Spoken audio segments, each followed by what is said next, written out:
से ऐतिहासिक जीत होगी। जनता देख रही है जनता पार्टी की जो नकारात्मक राजनीति है वो कामयाब नहीं होगी, बांटने की राजनीति कामयाब नहीं होगी। जो उनकी निगेटिविटी है और जानबूझ करके जनता को जो परेशान कर रहे हैं, किसान को डीएपी न दे करके, खाद न दे करके ये परेशान कर रहे हैं, नौजवानों की नौकरी को उलझा करके ये परेशान कर रहे हैं। न केवल पढ़े लिखे जो अपनी तैयारी कर रहे थे उनके भविष्य के साथ खिलवाड़ कर रहे हैं। इस सरकार के खिलाफ आज जनता दिखाई दे रही है। अगर हम प्रतिशत के हिसाब से देखें तो 100 में से 100% ये हारने जा रहे हैं, और अगर हम गिनती और संख्या में गिनेंगे तो 9 की 9 सीटें ये इस बार बाई इलेक्शन हार रहे हैं।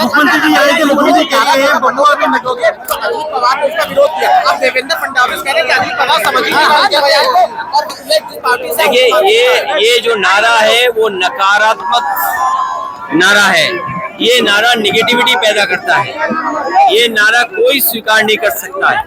बीजेपी के खुद अंदर लोग स्वीकार नहीं कर रहे हैं। उत्तर प्रदेश में उनके सहयोगी लोग बड़े नेतृत्व में जो बैठे हैं बड़ी कुर्सी पर, वो तक इस नारे को स्वीकार नहीं कर रहे हैं।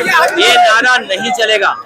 इस देश की संस्कृति रही है मिली जुली, ये गंगा जमुनी संस्कृति का देश है, ये सबको साथ लेकर के चलने का देश है, ये सौहार्द पसंद समाज है, ये कभी भी नेगेटिव नहीं करेगा। बुलडोजर को लेकर जो सुप्रीम कोर्ट ने विकास का जो प्रतीक था बुलडोजर, उसको विनाश का प्रतीक बनाया। मैं सुप्रीम कोर्ट को बधाई देता हूँ। ये जो अनडेमोक्रेटिक, अनकॉन्स्टिट्यूशनल बुलडोजर जो चल रहा था उसको हमेशा हमेशा के लिए गैराज में खड़ा कर दिया। न केवल गैराज में खड़ा कर दिया बल्कि सरकार को सोचना चाहिए, उन्हें जुर्माना देना पड़ेगा।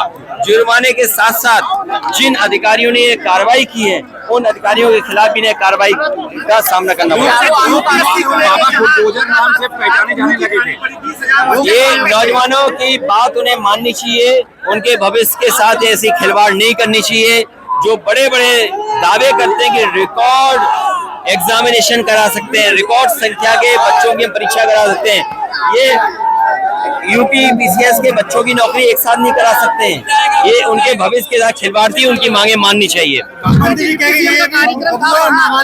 ये कोई मौसम खराब नहीं है, भारतीय जनता पार्टी का मौसम खराब है। हमारे मुख्यमंत्री जी अंदर ही अंदर समाज में बारूद की सुरंग खोद रहे हैं। भाई डिप्टी सीएम भी अंदर ही अंदर कुर्सी तक के लिए सुरंग खोद रहे हैं। सीएम 2 बार आए थे, एक महीने बबुआ नवाले के नाम वो देखिए नेताजी सबसे ज्यादा खुश होंगे जब उन्हें ये पता लगा होगा कि सबसे ज्यादा सीटें जीते हैं हम लोग। लोकसभा का परिणाम, इंडिया गठबंधन की सीटें ने भारतीय जनता पार्टी की बहुमत की सरकार रोकी। इससे बड़ा नेताजी के लिए सम्मान की बात कोई नहीं हो सकती थी। ये बात योगी जी नहीं समझ सकते हैं, और जहां तक और उनकी भाषा है वो उलझाना चाहते हैं, क्योंकि करेल में विकास नहीं किया, जो आधा अधूरा विकास था, जो पूरा हो जाना चाहिए था, जनता को लाभ मिलता मंडी से, यहाँ बिजली की व्यवस्था सुधारने से, यहाँ से कुछ कारखाना लग जाता जिससे नौकरी रोजगार मिलते, वो काम किए नहीं, इसीलिए उलझाना चाहते हैं और दूसरी बातें कर रहे हैं। खतरनाक बता रही है। देखिए भारतीय जनता पार्टी भूमाफिया है, उन्हें जमीन दिख जाए कब्जा कर लेंगे, और दुर्भाग्य है मैनपुरी का, कैसे मंत्री बने हैं जो मैनपुरी का विकास भी नहीं कर रहे हैं, और केवल इसलिए कि समाजवादी लोग किसी महापुरुष को सम्मान दे दें, सब चौराहे घेर लिए हैं। सर अभी आपने जाति जनगणना को लेकर बीजेपी कह रही है, महाआघाड़ी में अभी देखा जा रहा है कि आंतरिक कलह शुरू हो गया। खाली सीएम योगी के बयान को लेकर 2 पहाड़ हो रहे हैं, एक तरफ एनसीपी है और एक दूसरी तरफ बीजेपी, दोनों एक एक्सेप्ट कर रही है, दूसरा उसको नेगेटिव बता रही है। देखिए डिवाइड एंड रूल नारा कभी स्वीकार नहीं कर सकते यहाँ की देश की जनता, क्योंकि ये अंग्रेज जो चले गए उन्हीं के नारे से ये अपना नारा मिला रहे हैं।